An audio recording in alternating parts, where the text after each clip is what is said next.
Which injuries do we need to heal from? Which do we not? Is it crazy to say that we don't have to heal of injuries? How do we know which injuries we don't need to heal and which injuries must be healed? And which can wait? Really is no different than medical injuries. Now, again, as usual, I'm going to attack therapists and say they often want to go after the childhood trauma as the root of many issues. So what's wrong with that? A lot of that childhood trauma doesn't affect our day-to-day life in the moment. Seems important to go after the injury that negatively affects our day-to-day, today in the moment. Never mind the stuff from the past, but let's deal with the stuff that's, I don't want to say interfering, I'm going to say negatively impacting our day-to-day. The stuff that affects our day-to-day, that really gets in the way. That, how do you say,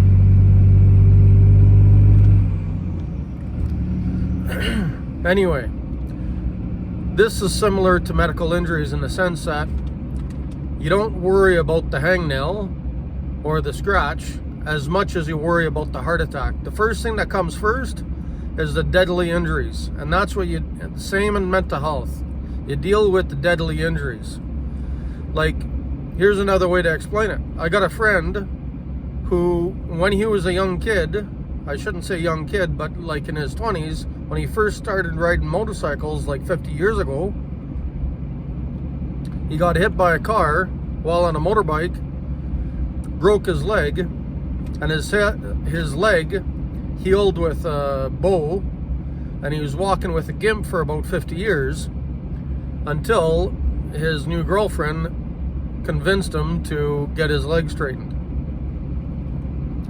So, granted, the guy was walking with a bowed leg, walking with a hobble for about 50 years. Now, if the guy had a heart attack, which comes first? The 50-year-old injury that he's lived with all his life, or the heart attack? And I'm saying it's the same, should be, need to. I'm gonna be harsh and say, like, seems obvious in the logical, emotional,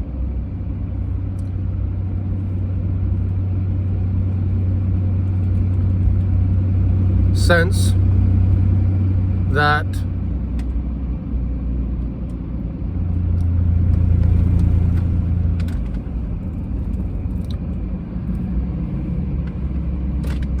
the life-threatening day-to-day stuff, the traumatic stress that affects our day-to-day, that triggers us, the stuff that triggers us every day, our every waking moment, should be treated first. So I've got a couple of examples of myself when I was in Afghanistan. I have one injury I don't want to heal from because it reminds me I'm human. And it doesn't affect my day-to-day. It doesn't negatively affect me. But when I think of it, it often makes me cry. And it's our interpreter who has, his family and everybody in his province had been starved to death. He was about 32 when I met him, and he was as tall as my chest or armpits. He'd stopped growing when he was 8 years old.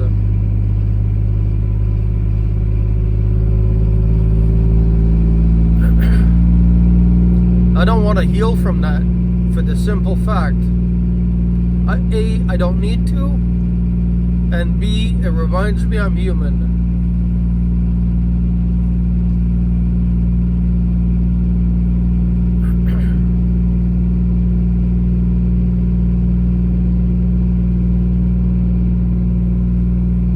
Now, the stuff that does negatively affect me day to day, again, I'm going to be hard on therapists and say, therapists calling me a liar affects me every day. When I come home from Afghanistan, I said I was low in self-confidence. They said my confidence was fine because I got a business, XYZ. They told me I simply did not know that that I was traumatized by the horrors of war. 17 years later, I can say therapists don't know. And there's new science that's coming out to explain why.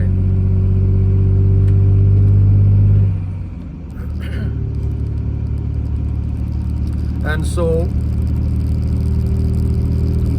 there's it's about a 20-year long study, and the study might not be 20 years, though there's still people researching some of the original material from about 20 years ago, maybe 23 so years ago. And so some of the new science that's coming out says that soldiers, as an example, and that's true with everybody, and there's different science that explains that. One piece of it says that soldiers exposed to trauma and stress can sometimes come out stronger.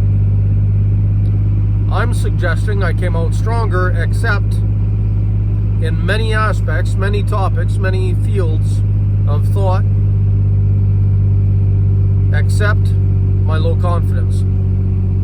And today I feel confident saying that my low confidence at the time was injured to the point of, at least to the point of complex PTSD or worse.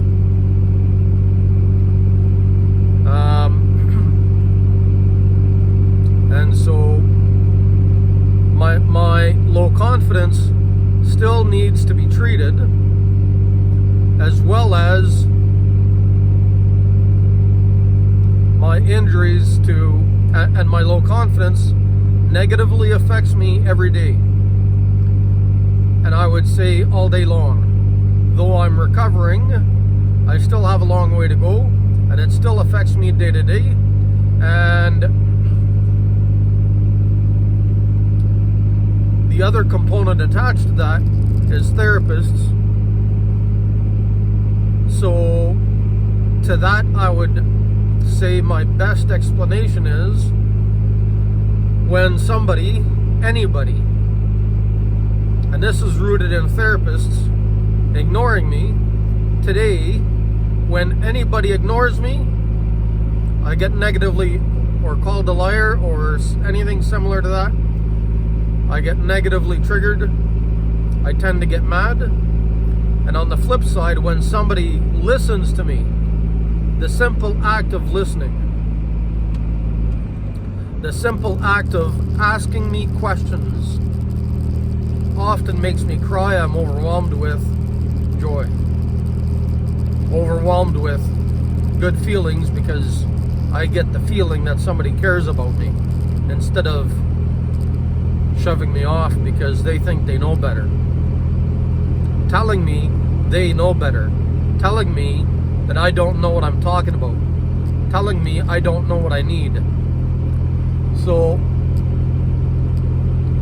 never mind my childhood trauma, if I had any, and I don't doubt I had some. I know I had some.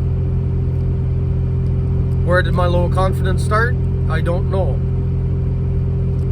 But it wasn't injured to as much as I had for my boss on tour. And that's a whole other conversation about things that did and didn't happen there. Though the only injury I really got from the military was exactly my boss on tour. That's really, there's guys I didn't like in the military, but nothing injuring, nothing traumatic. There's guys I didn't agree with. There's guys I liked. There's guys I miss. And being a soldier, I was with guys who died. I know guys who died on tour in combat. Most of the guys on my tour in our camp I didn't know, but that didn't traumatize me because A, I was prepared for it, and I would like to think that it probably made me stronger, able to take more similar trauma. And I would say I feel I am emotionally numb to, I would say, death, choking. These are all like normal things that we're trained to do, to work with, some of us better than others. For me, death doesn't bother me to a certain point. My mother traumatized me in the sense that I would say she belittled me, and I would include my brother and sister. Though when my mother passed,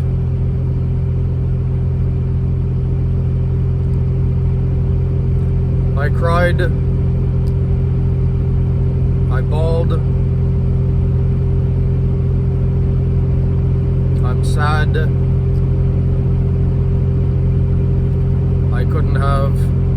I chose to not spend more time with my mother. The same, I shouldn't say the same with my dad. I would say he was around, though absent, in the sense of his job. And I would say I don't call him enough. And in recent years, I've spent more time calling him on I would say often, though not often enough. And I wish I could rebuild my relationship with my boy, though I hope I can.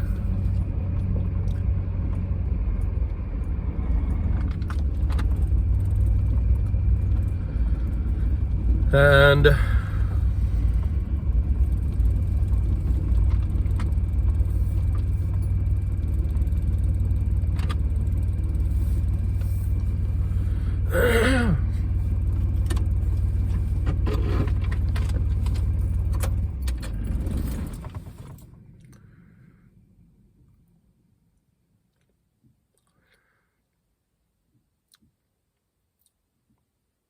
I would say being ignored by therapists hasn't helped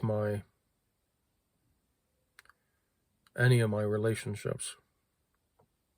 In fact, made things worse.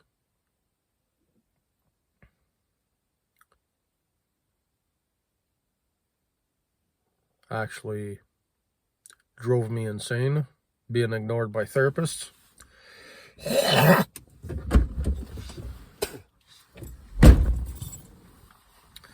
When I said I needed help talking to therapists because I didn't trust therapists to hear anything I said, the majority of veterans told me I just had to choose to when I was ready to, not understanding that I've tried everything I could, that I needed help talking to therapists.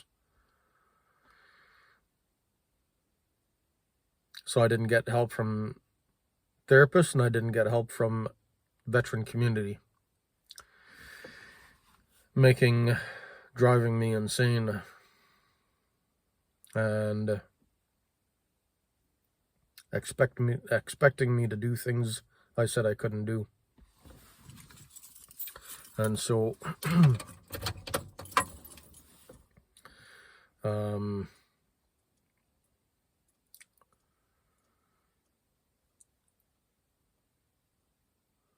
the title of the video is what is it now? Which injuries to heal from? Which can be put off? And which do we not need to heal from? Is it crazy to think that we should heal first and foremost from the injuries that negatively affect us on the day-to-day, and that they need to be addressed?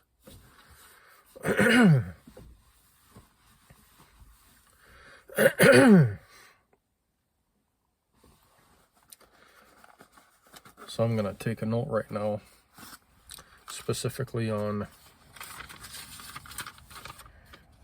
my needing to be treated for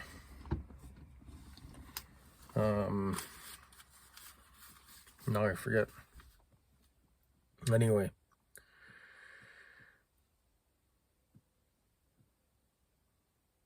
is it crazy to say that some injuries don't need to heal? Some can wait. And some need priority.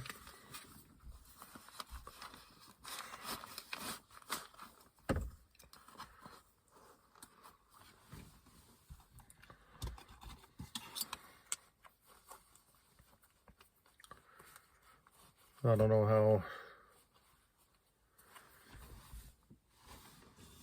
I don't know why. I've had many therapists want to deal with the childhood trauma. And as bad or worst as some therapists seem to insist on treating a symptom like anger instead of treating the injury. Like, I do get angry. I get angry that therapists don't want to heal the injury. And instead, they want to treat my anger, a symptom of my injuries. I get angry because they don't want to treat my injuries. Instead, they want to treat my anger, a symptom. How is treating symptoms gonna help the injury? Seems crazy to me.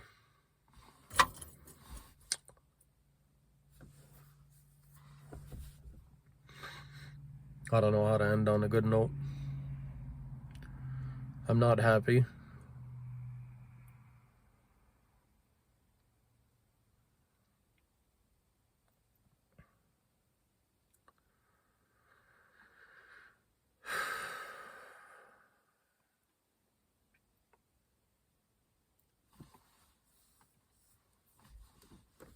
And let's end on this good note.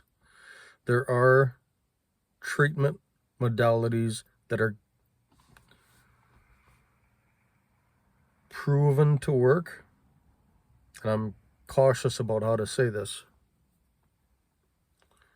because some people who use CBT can treat schizophrenia.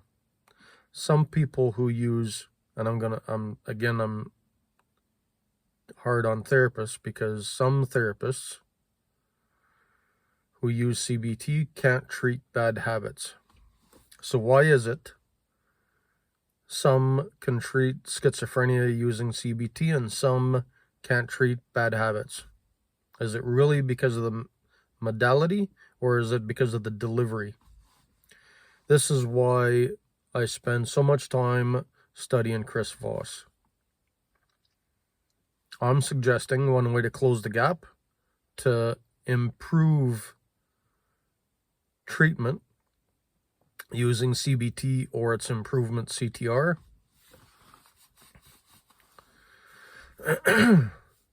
Improving CBT and CTR seems to be rooted in how we deliver the treatment. By studying, I'm suggesting the Chris Voskills.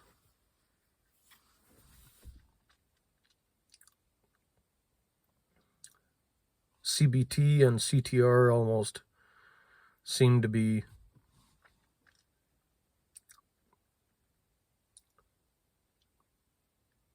I don't know. I don't want to say perfect,